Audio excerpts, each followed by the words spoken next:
Hello guys, pag-usapan lang natin ang breaking news. Daniel Padilla, good mood lagi. Yan kasi guys ang sinasabi ng balibalita.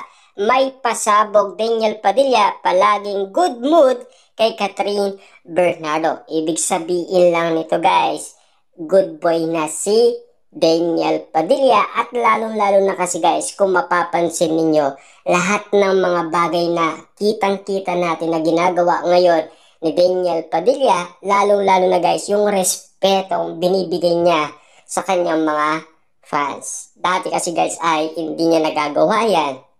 Lalong-lalo na kasi guys, merong usapin na nangyayari umano last 2023 na hindi daw kayang harapin ni Daniel Padilla ang kanyang mga fans. Binabaliwala niya. Kasi guys, ang sinasabi umano ng karamihan kapag daw si Daniel Padilla ay pagod na, ayaw niya nang umarap sa kanyang mga fans. Si Catherine Bernardo lang ang umaharap. Ibig sabihin, nagpapahinga na si Daniel Padilla. Yun ang kinalungkot umano guys ng karamihan. Pero ngayon, ang napapansin nila at nakikita nila, parang nag-iba na talaga si Daniel Padilla. Kaya nga naman guys, good mood na si Daniel Padilla.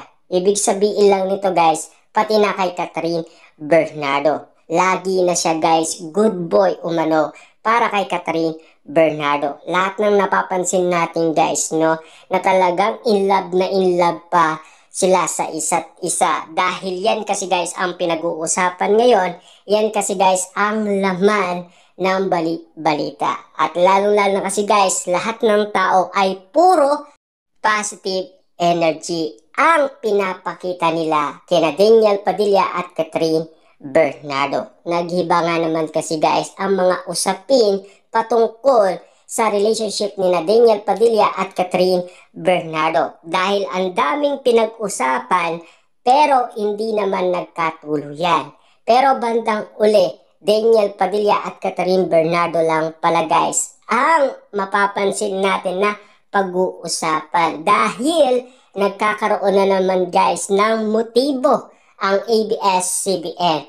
Pero, siyempre guys, gumagawa muna siya ng paraan para lumakas ang pangalan ng Katniel. Tulad na lang guys ng throwback ng movie ng Katniel at lalo-lalo na guys ang teleserye at lalo-lalo na guys ang ginagawa ni Catherine Bernardo at Daniel Padilla na pagpaparamdam umano guys sa social media para mapansin ng kanilang mga Dilulu fans. Pero kinagulat yan guys kasi hindi pa sila handa. Lalong-lalo na kasi guys hindi nila napapansin ang mga bagay na nakikita ng iba, yun ang hindi nila nakikita. Kaya nga naman guys nakita yan ng balibalita ang mga usapin or mga survey ng iba't ibang tao patungkol umano guys sa ginagawa ni Daniel Padilla at Catherine Bernardo. Ibig sabihin nito guys, lahat ng reaction ng mga tao alam ng balita. Ibig sabihin, 100% hindi pa sila handang-handa para maging sabik umano kay Daniel Padilla at Catherine Bernardo. Kailangan daw maghintay pa ng tamang panahon, yung perfect timing talaga tulad sa Kat din. Ibig sabihin, more than 5 years nga naman kasi guys ang inintay natin. Kaya sabik na sabik ang karamihan. Lalong-lalo guys, ang daming abangers. At lalong-lalo na kasi guys, ang daming nagre-request sa Star Cinema at GMA Network, ibalik lang ang tambalan Kat din. Pero ngayon, kahit na ano pa man guys ang sabihin, wala pang nagre-request umano para ibalik ang tambalan Katniel. Kasi naiirapan pa guys ang karamihan. Siyempre alam naman natin guys, alam nila nagkaiwalay sina Catherine Bernardo at Daniel Padilla. At lalo-lalo na kasi guys, litong-lito sila dahil ang daming napag-usapan na issue at intriga. Pero hindi ka pwedeng malito kasi hindi naman natutuloy yan. Intriga lang yan at issue lang yan. At lalong-lalo na guys, breaking news lang yan. Ibig sabihin, may kakaiba man guys tayong naririnig at nakikita. Pero wala naman talaga guys, tumatagal. Ibig sabihin, hanggang red flag lang yan, kumbaga. Kaya nga naman guys, naiisip natin na si Daniel Padilla at Catherine Bernardo ay mahal pa rin nila ang isa't isa. At kung bakit nga naman guys, nalaman natin na si Catherine Bernardo ay nakatira na sa BGC sa kanyang condominium. Eh siyempre, meron pa guys bali-balita na magkatabi daw ang condominium ni Catherine Bernardo at Daniel Padilla. Ibig sabihin, magkalapit lang talaga guys ang kanilang puso sa isa't isa. At hanggang ngayon, meron pa rin nananatiling pagmamahal at tiwala sa isa't isa. Kaya nga naman guys, no, lahat ng bali-balita ngayon ay patungkol na sa Katniel. At lalong-lalo na kasi guys, marami na umano guys ang napapansin nila at binabagay nila lahat ng mga larawan noon sa mga larawan na latest ngayon.